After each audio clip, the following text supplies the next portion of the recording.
আপনার ঘরে যদি বিড়াল থাকে তাহলে কি কি লাভ হবে জানলে আপনি অবাক হয়ে যাবেন। এই বিড়াল নিয়ে অনেক কন্ট্রোভার্সি, কারণ বিড়াল দেখতে কিন্তু অনেক সুন্দর লাগে, অনেক চমৎকার লাগে। বিড়ালকে মানুষেরা অনেক ভালোবাসে। আর রাসূল করিম সাল্লাল্লাহু আলাইহি ওয়াসাল্লাম তিনি নিজেও বিড়ালকে অনেক পছন্দ করতেন, এবং যে সমস্ত প্রাণীগুলিকে হত্যা করতে রাসূল করিম সাল্লাল্লাহু আলাইহি ওয়াসাল্লাম নিষেধ করেছেন তার মধ্য থেকে অন্যতম হলো বিড়াল।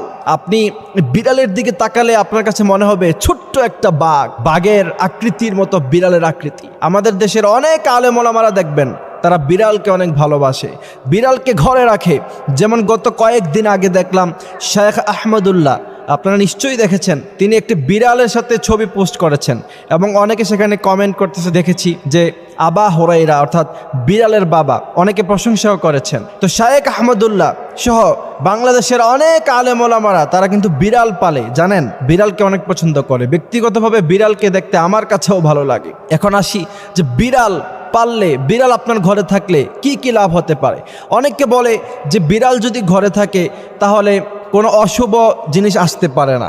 এ কথাটা আসলে পরিপূর্ণভাবে সঠিকও না, আবার একদম বেঠিকও না। তার কারণ হলো বিড়াল হচ্ছে শুভনীয় প্রাণী, অর্থাৎ রাসূল করিম সাল্লাল্লাহু আলাইহি ওয়াসাল্লাম বিড়ালকে যেহেতু ভালোবাসতেন, সেহেতু আপনার ঘরে যদি বিড়াল থাকে তাহলে এটা অবশ্যই ভালো সাইন, এটা ভালো আলামত। কিন্তু রাসূল করিম সাল্লাল্লাহু আলাইহি ওয়াসাল্লাম এই বিড়ালের ব্যাপারে কি বলেছেন চলেন। হযরত কাবশা বিনতে কাব রাদিয়াল্লাহু তাআলা আনহু তিনি বলছেন, একবার আমার কাছে আবু কাতাদা রাদিয়াল্লাহু তাআলা আনহু আসলেন, আমি তিনাকে ওযুর পানি দিলাম। কাতাদা রাদিয়াল্লাহু তাআলা আনহু ওযু শেষে দেখলেন যে একটা বিড়াল আসতেছে। তিনার কেতনির মধ্যে অবশিষ্ট যে পানি ছিল সে পানিগুলি তিনি বিড়ালের দিকে মুখ করে ধরলেন, আর বিড়ালটা সেখান থেকে পানি খেলো। তখন কাবশা বিনতে কাব তিনি একটু আশ্চর্য হয়ে তাকালেন। আবু কাতাদা রাদিয়াল্লাহু তাআলা আনহু তিনাকে বললেন, তুমি কি আশ্চর্য হয়েছ?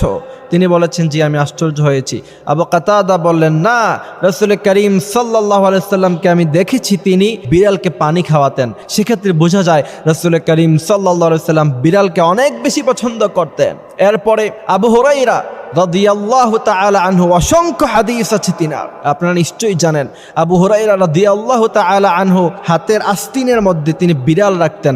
রাসূলুল্লাহ একদিন দেখে খুশি হয়ে বললেন, ইয়া আবা হুরায়রা, হে আবু হুরায়রা। আব্দুর রহমান রাদিয়াল্লাহু তাআলা আনহু মূলত তিনার নাম ছিল। তিনি মুচকি হাসলেন। এরপর থেকে তিনি মনে মনে একথা ধারণ করলেন যে আজকে থেকে আমার নাম হবে আবু হুরায়রা। সুবহানাল্লাহি ওয়া বিহামদিহি সুবহানাল্লাহিল আযীম। এখন আসেন, আপনার ঘরে যদি বিড়াল থাকে তাহলে কি কি ফায়দা হতে পারে। প্রথম নাম্বার ফায়দা, রাসূল করিম সাল্লাল্লাহু আলাইহি ওয়াসাল্লাম যেহেতু বিড়ালকে পছন্দ করতেন, বিড়াল যেহেতু একটি শুভনীয় প্রাণী, আর শুভনীয় প্রাণী যেই ঘরে